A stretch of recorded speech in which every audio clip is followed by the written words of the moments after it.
15 minutes now. Let's get on to the final challenge that you guys have to do, because if we run out of time, I don't want to miss out on that part. If we have some time left, we will make a canopy of sorts to see, to sort of use the tools that we have learned today. So I will just quickly get you guys onto the challenge that you have to do at the end of this session, the end of the webinar. Yeah, there we are.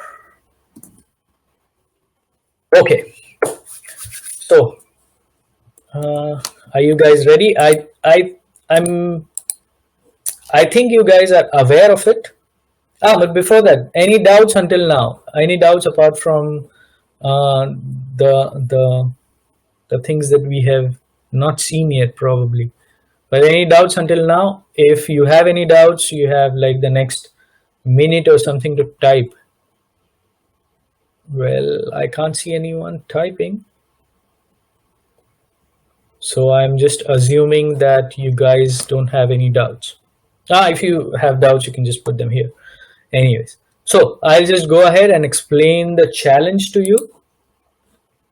Okay, so the challenge is very straightforward, as you guys might have already seen it on the website, on the challenge section. It's very I wouldn't say simple, but yeah, it's very straightforward to do, and it's quite fun to do as well. Well, the major message that I want to convey with this challenge is what happens in using these 3D modeling softwares is you actually use them to convert your preconceived ideas that you have about design, but you don't actually use the software to design by itself. By that I mean that let's say I want to design, I want to model my phone. Okay, to model my phone, the very normal thing that I'm going to do is look at my phone, measure it probably, and then start modeling it. But that's modeling a phone. If I ask you to design a phone, how would you go ahead?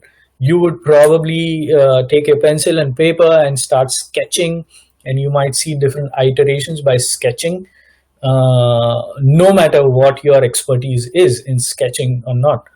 You might even color it, render it to get into the mood and try to enhance the details, and then you're going to model the product, and then probably you're going to encounter some problems in the modeling, and you will change the design on the fly and whatever. Well, the problem is when you are sketching it on a piece of paper, it's a piece of paper. It's just a 2D sheet, which doesn't really give you the freedom that a 3D software gives you. After a lot of experience and a lot of going back and forth as a designer, after let's say 10-15 years, you have the maturity to design as you really want, because now you have seen those many projects and now you know what goes wrong. Well, with a 3D modeling software or a 3D modeling environment, as I would say, you don't really have to take that much time to get to that stage.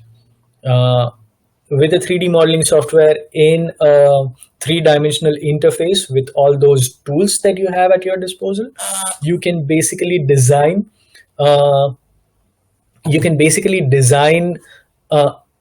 right there, and not design on a piece of paper and then imitate it in a software. So this particular task, this particular challenge is just to set the ball rolling for you in that direction. It doesn't just, you can't just directly start designing on Rhino. Well, it's not going to be that easy. So to get you accustomed to it, the challenge is going to be absolutely helpful. The challenge is a typical form transform kind of exercise that you guys might have had in your first year of architecture. I'm calling it Vereverto for the same reason. If any Harry Potter nerds are in the house, they would understand what I'm saying. Vereverto is a spell to, transfigure a cup into, I don't know, an animal or something, or the other way around. So that's exactly what we are going to do. We are going to take a product in our day-to-day life, a product that we possibly own or we have at our disposal right away, and we're going to model it. After modeling it, we are going to understand what scale it could be by imagining what our scale could be in front of it, and then convert it into an architectural function. So that's the little bit of mind exercise that you might have to do. So you first model it, you do the scaling, and then you start adding different things, different layers to it to make it more and more look and perform like an architectural building. So I'm going to take you on the second slide here. So there are very straightforward steps. The first step is you're going to model it. Like for example, in the picture, I have obviously modeled the phone, which is a very straightforward example for me. But there are different options. Like you can choose between a cell phone, a wine glass, a mouse, like your computer mouse. Well, you can model a real mouse, but then it's going to be a different kind of exercise altogether. A webcam or a bike helmet, or bicycle helmet, whatever. A shoe, a mason jar, a coffee mug, measuring tape, toothbrush. Well, I would have let it way open and said choose whatever you want, but I want you to specifically choose from these objects because these objects have different kind of characteristics amongst them. Like a wine glass is a volume holding object, so it has a certain shell already, it has a certain structure already, so it is already an enclosure, and how you're going to imagine yourself in front of that enclosure is totally up to you. So the first is you just pick one object, dumb object, and just model it. You don't have to go into the details, like don't have to like model every notch and every functional thing, but just make sure that you at least model the things that you might use later in the design. So like here in this case, I modeled the panel, the screen of the phone, which then helps me to just remove it and imagine it as a function.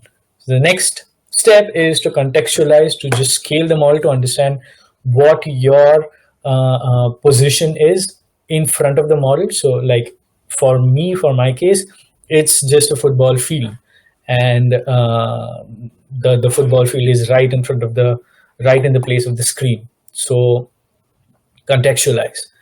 The next step is to add basic functional elements. Like in this case, I've added the turnstiles to it to take care of the seating so that they can look at the match.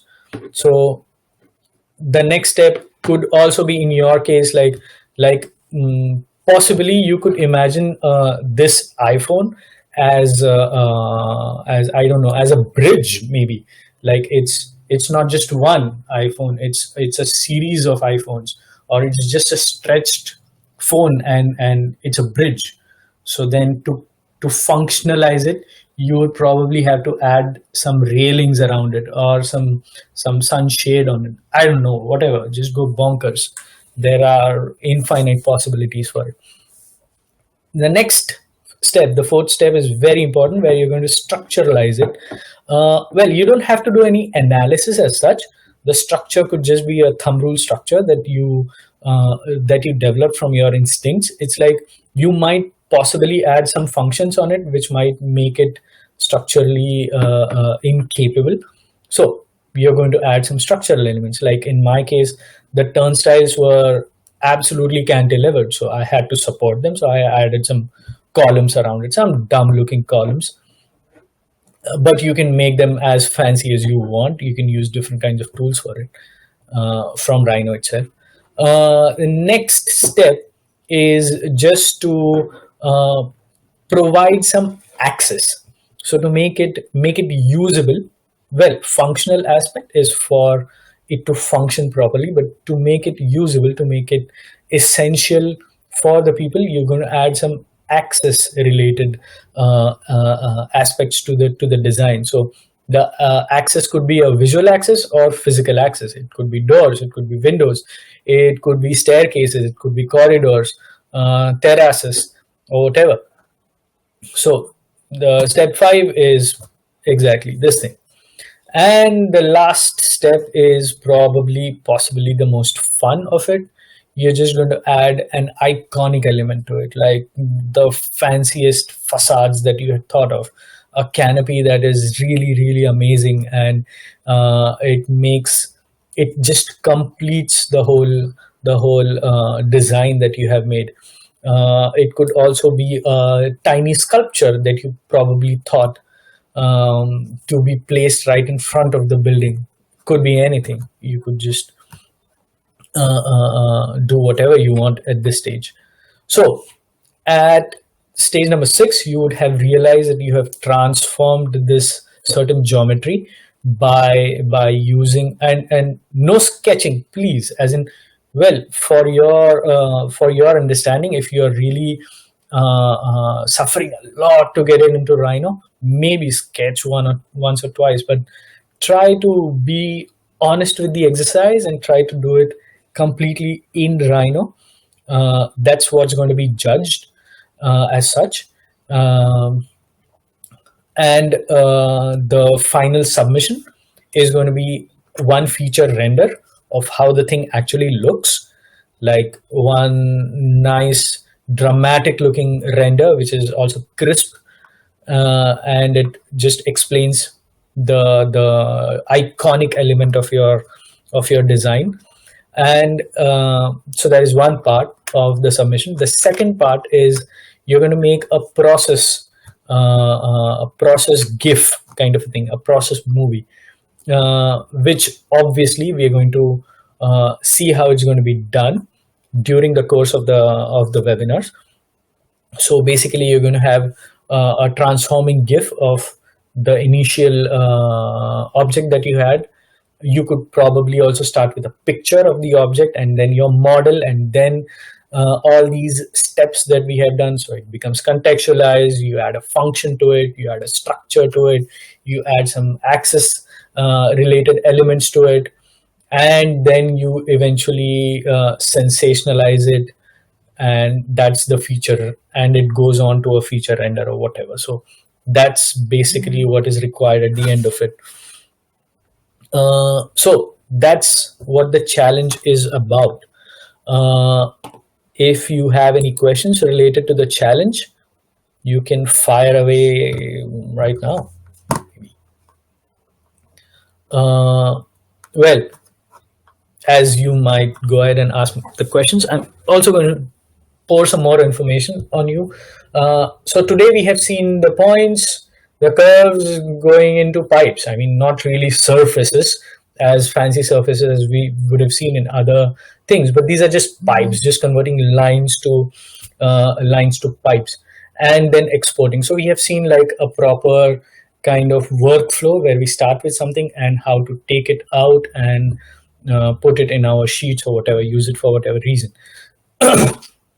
In the next session, what we're going to cover is more in-depth knowledge about surfaces, where we are going to talk about different kinds of functions related to making surfaces from curves, making surfaces from surfaces, blending surfaces into each other, extracting curves from those surfaces, and such and such. We are also going to go ahead and learn how to modify the surfaces or curves in different various ways. We are also going to model one of two buildings.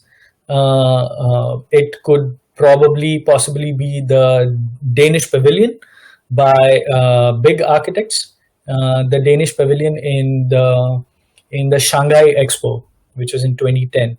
It was designed as a Mobius curve. So we'll see it. We'll see quick ways how to model a certain geometry that we know of, and how to have different processes to model the geometry in different ways. We either going to do that, or we're going to take up another building which is by Felix Candela. It's in Valencia. It's L'Aquarium. It's like a yeah, it's called the Oceanographic. So it's basically in the Science City, which was designed by Calatrava, but we are going to pick up this thing by Felix Candela. So either of these two, we're going to model them in the next session. And in the last session, we're going to see some core elements related to